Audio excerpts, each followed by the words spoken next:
ang importante kasi sa isang mayor, dapat yung grounded ka eh. Kasi you can only surmise the things that they need if you are able to see them and they are able to approach you and tell you their stories.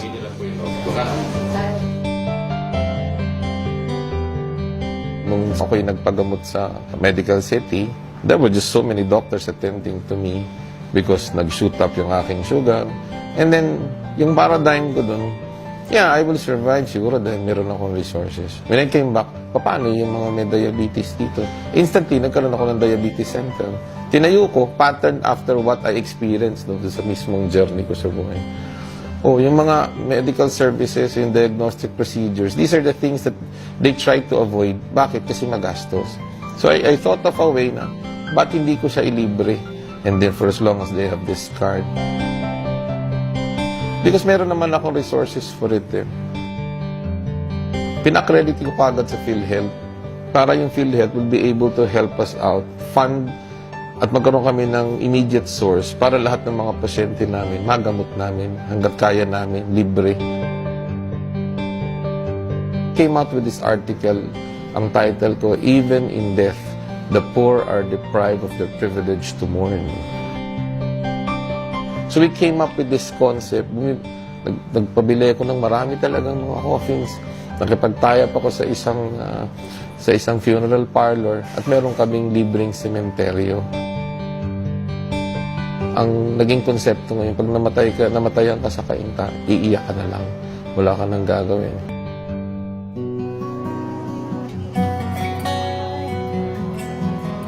When we reach our peak, bababa na tayo.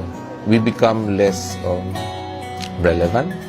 We become parang magiging subservient na tayo doon sa mga taong magbibigay sa atin ng resources so that we will survive the remaining years of our lives.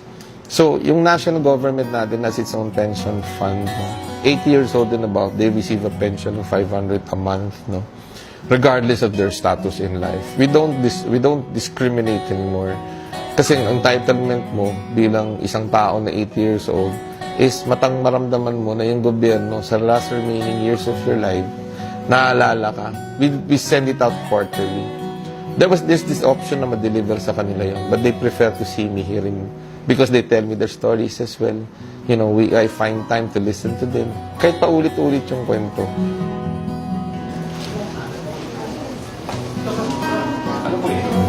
I'm coming up with our own Home for the Aged this coming year as one of my last projects for my second term.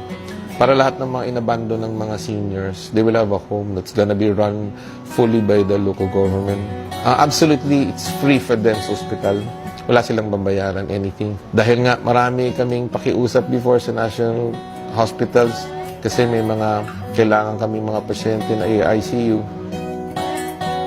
I put up my own ICU. So, meron kaming 4 units ngayon ng ICU sa hospital namin. We acquired another property here in Metro Docks, area sa Parola, to come up with our hospital number 2.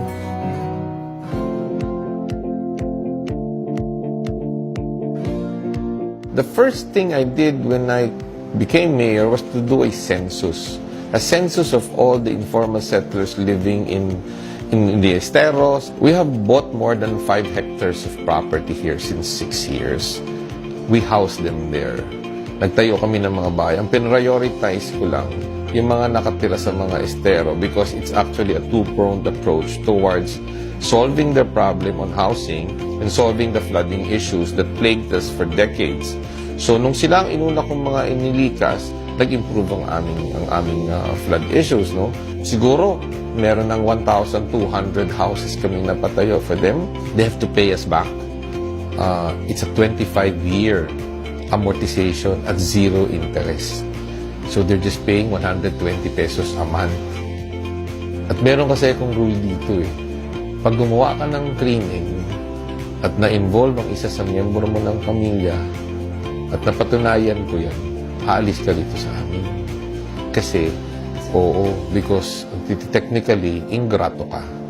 Binigay sa'yo ng gobyerno lahat yan, tapos ito ipapalit mo, yung kahihiyan na magkakaroon tayo ng mga ganitong kasong mga tao just because one member of your family, failed to follow the law, So I've done that already.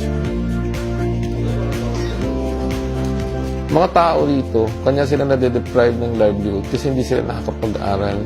So I came up with our own ambition of having our own locally run school, which is now the One Cainta College.